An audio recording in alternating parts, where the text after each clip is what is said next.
नमस्कार दोस्तों, यह कहानी पुष्पा कुमारी जी द्वारा लिखी गई है। अंकल, मेरा बिल कितने का हुआ? भोजन करने के बाद राजेश ने थोड़ी देर तक टेबल पर ढाबे के कर्मचारी का इंतजार किया, लेकिन बिल ना मिलने पर वह भोजन का बिल चुकाने सीधा काउंटर पर पहुंच गया। काउंटर पर मौजूद लगभग 60 वर्ष के गुरमीत जी ने राकेश को गौर से देखा। लगता है आप यहाँ नए आए हैं। जी अंकल, मैंने आज ही यहाँ इस राइस मिल में मैनेजर के पद पर ज्वाइन किया है। आपको हमारे ढाबे का भोजन कैसा लगा? जी, भोजन तो बहुत स्वादिष्ट था, लेकिन आपके ढाबे के कर्मचारी मुस्तैद नहीं है। यहाँ कोई भी आदमी भोजन कर बिना बिल चुकाए यूं ही चला जाए, तब भी इन्हें कोई फर्क नहीं पड़ने वाला। उसकी बात सुनकर गुरमीत जी मुस्कुराए, कुछ बोले नहीं, लेकिन राजेश ने अपनी बात पूरी की। अब मुझे ही देख लीजिए। भोजन करने के बाद मैं काफ़ी देर से इंतज़ार कर रहा था कि कोई बिल तो लेकर आए, लेकिन कोई नहीं आया। इसलिए मैं खुद ही यहाँ काउंटर पर बिल चुकाने चला आया। यह कहते हुए राजेश ने अपनी जेब से बटुआ निकाल लिया। बेटा, असल में मेरे ढाबे का यह नियम है कि यहाँ भोजन करने वालों को भोजन का कोई बिल नहीं दिया जाता है। मैं कुछ समझा नहीं।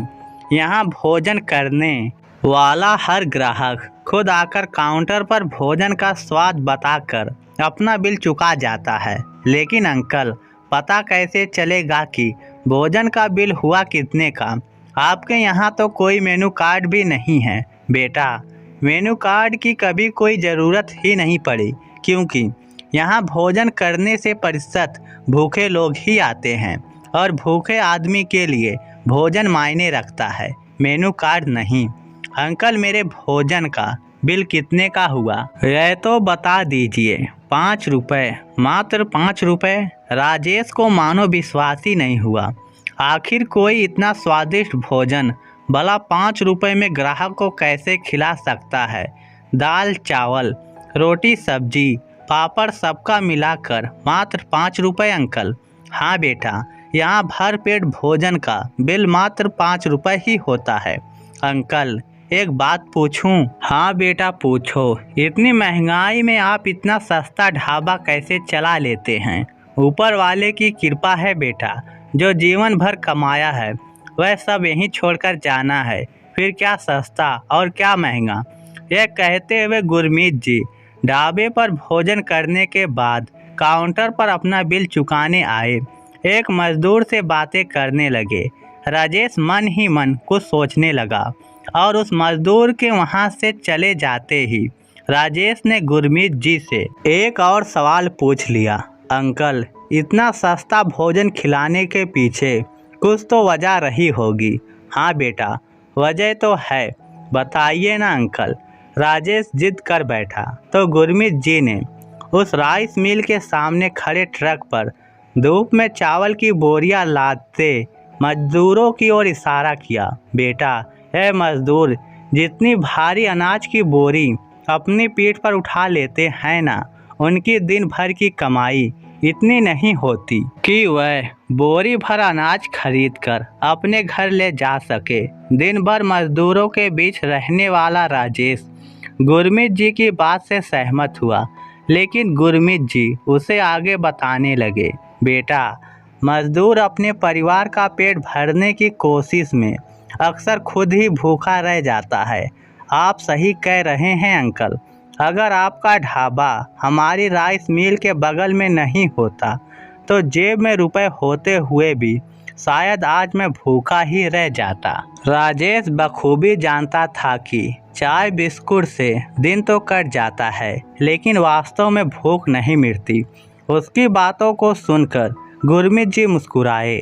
मेरे पिताजी मुझसे हमेशा एक बात कहते थे कि जो लोग अपने दिन भर की कमाई से कई बोरी अनाज खरीद सकते हैं, उन्हें आगे बढ़कर किसी गरीब की मदद जरूर करनी चाहिए। आपके पिताजी की बात से मैं भी सहमत हूँ अंकल। अगर आप बुरा ना मानो तो क्या मैं आपसे एक और बात पूछ सकता हूँ अंकल? ज़रूर पूछो। इतना सस्ता ढाबा चलाने में आपका मुनाफा क्या होता है। सामने ढाबे की चारपाई पर बैठकर भोजन कर रहे मजदूरों की ओर देखते गुरमीत जी मुस्कुराए। भोजन कर तृप्त हो रहे इन मजदूरों के खिले हुए चेहरे ही मेरा मुनाफा है। उनकी बात सुनकर राजेश पल भर के लिए निशब्द हो गया, लेकिन आज अचानक गरीबों के एक फरिश्ते से मिलकर वह भी पहली बार खुद को इतना तृप्त महसूस कर रहा था। अंकल, ज़्यादा तो नहीं, लेकिन अपनी कमाई से एक बोरी अनाज खरीदकर किसी ज़रूरतमंद को दान करने में मैं भी कहीं ना कहीं ज़रूर सक्षम हूँ।